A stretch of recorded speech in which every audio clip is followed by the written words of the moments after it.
তাদেরকে sound grenade এবং tear shell মারছে, তারপরেও কিন্তু তারা সেখান থেকে সরে নাই, তারা আমাদের মাঝখানে দেয়াল হয়েছিল। এবং ওই দিন আমাদের যে ক্যাম্পাস থেকে সেফ এক্সিটটা, সেই এক্সিটটা কিন্তু সেই সাংবাদিক ভাইয়েরা নিশ্চিত করেছে। দ্বিতীয় যে অভিজ্ঞতাটা বলবো সেটা হচ্ছে মার্চ ফর জাস্টিস 31 জুলাই। তো মার্চ ফর জাস্টিসের জন্য আমরা তখন হাইকোর্টের সামনে মাজার গেটের সামনে অবস্থান করছিলাম। সেইখান থেকে পুলিশ আমাদের অনেক ভাইকে অ্যারেস্ট করছে। পুলিশ হচ্ছে আমাদেরকে তখন সরাসরি লাঠি চার্জ করতে পারছে না, কারণ সেখানে অনেক সাংবাদিক ভাইরা ছিল।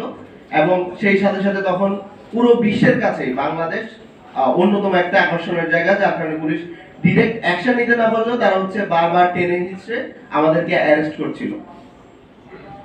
তো সেখানে যে সাংবাদিক ভাইরা ছিলেন তার মধ্যে কয়েকজন সিনিয়র সাংবাদিক, তারা আমাদের কাছে হচ্ছে বারবার দৌড়ে আসছিলেন এবং আমাদেরকে হচ্ছে সেফ এক্সিট, আমরা কিভাবে আন্দোলনটা করতে পারি, আমরা যাতে কোনোভাবে বিচ্ছিন্ন না হয়ে যাই। অনেকক্ষণ অবস্থান করার কারণে বিভিন্ন গ্রুপগুলো এক একজন এক এক দিকে চলে যাচ্ছিল। আমরা স্টুডেন্ট প্রতিনিধি যারা ছিলাম, আমরা আসলে কন্ট্রোল করতে পারছিলাম না। একদিকে তখন স্টুডেন্টদের অনেক বেশি আবেগ ছিল, তারা চাচ্ছিল যে কোনো মূল্যে এটাকে সফল করতে। আবার অন্যদিকে আরেকটা অংশ চাচ্ছিল আমাদের আন্দোলন আজকের মতো সফল, আমাদের এই আন্দোলনটা কন্টিনিউ করতে হবে, এই জন্য আমরা যাতে চলে যাই, এই ধরনের একটা অবস্থান ছিল। তো সেইখানে সাংবাদিকরা এমন ভাবে অবস্থান করছিলেন, তারা হচ্ছে আমাদেরকে বারবার বলছিলেন যে পুলিশ আপনাদেরকে আক্রমণ করবে, আপনারা সরে যান না, আপনারা যে ডিসিশন নেবেন একসাথে ডিসিশন নেবেন। তো সেখানে সেদিন আমাদের ঢাকা বিশ্ববিদ্যালয়ের অনেকজন শিক্ষক ছিলেন। তো কয়েকজন সাংবাদিক ভাইয়েরা শিক্ষকদের কাছে গিয়ে তাদেরকে বলেন যে স্যার আপনারা এটা কন্ট্রোল করেন, আপনারা আসেন, আপনারা কথা বলেন, আপনারা কথা না বললে হবে না, ওরা যখনই বিভক্ত হয়ে যাবে তখনই পুলিশ ওদের উপর আক্রমণ করবে। তো মার্চ ফর জাস্টিস আমরা সফলভাবে শেষ করি শহীদ মিনারের সমাবেশের মাধ্যমে। এবং সাংবাদিক ভাইদের, তারা আসলে মিডিয়াতে তাদের যে অবস্থান তার বাহিরে যখন আসলে তাদের স্বাধীনতা থাকে, সেই স্বাধীনতার জায়গাতে তারা আমাদেরকে সর্বোচ্চটুকু সাহায্য করেছে। সর্বশেষ আরেকটা ঘটনা বলি, 4ই আগস্ট জিগাতলাতে যখন পুলিশ আমাদের উপর আক্রমণ করে, পুলিশের আগে ছাত্রলীগ সমানে গুলি করছিল। তো পরিস্থিতিটা এমন ছিল যে একজনকে গুলি করে সে পড়ে যায়, আরো 10 জন সামনে এগিয়ে আসেন, আপনারা যেটা হচ্ছে ভিডিওতে দেখেছেন। তো জিগাতলার পরিস্থিতিটা এরকম ছিল। এবং সাংবাদিক ভাইয়েরা যখন ভিডিও করছিলেন তাদেরকে টার্গেট করে করে গুলি করা হয়েছে সেদিন।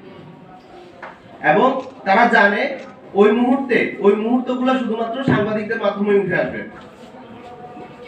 5 তারিখে যখন আমরা কারফিউ ভেঙে মিছিল করি ধানমন্ডিতে পপুলারের সামনে, তো ওই মুহূর্তে আমাদের উপর পুলিশ প্রথমেই হচ্ছে কোনো বিনা উস্কানিতে আমাদের উপর গুলি করা শুরু করে।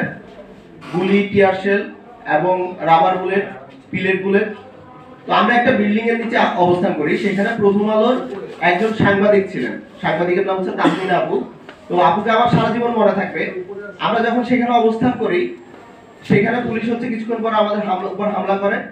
আমার ফোন, তখন এখানে অনেক বেশি ইনফরমেশন ছিল এবং আমরা জানতাম না যে আসলে শেখ হাসিনা থাকবে কি থাকবে না। আমার ফোনটা আপুর কাছে ছিল, আমার ফোনটা উনি নিজের দায়িত্বে রেখেছেন।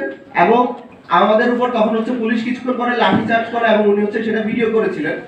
তো ভিডিওটা হচ্ছে পুলিশ নষ্ট করে দেয়, সেখানে হচ্ছে ডিলিট করে দেয়, ওনার ফোন নিয়ে নেয়।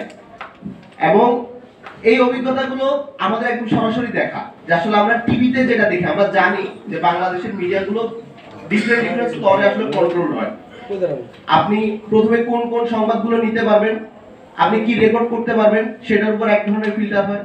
এরপর আপনার যখন নিউজ রুমে যায়, সেটা ভিতরে থাকা যে দালালগুলো বসেছিল তারা এক ধরনের এডিটিং করবে, এক ধরনের ফিল্টারিং করবে। এরপরে তৃতীয় স্টেজে দেখা যাবে যে গোয়েন্দা সংস্থা থেকে ফোন আসবে যে তোমার এই হেডলাইনটা চেঞ্জ করো।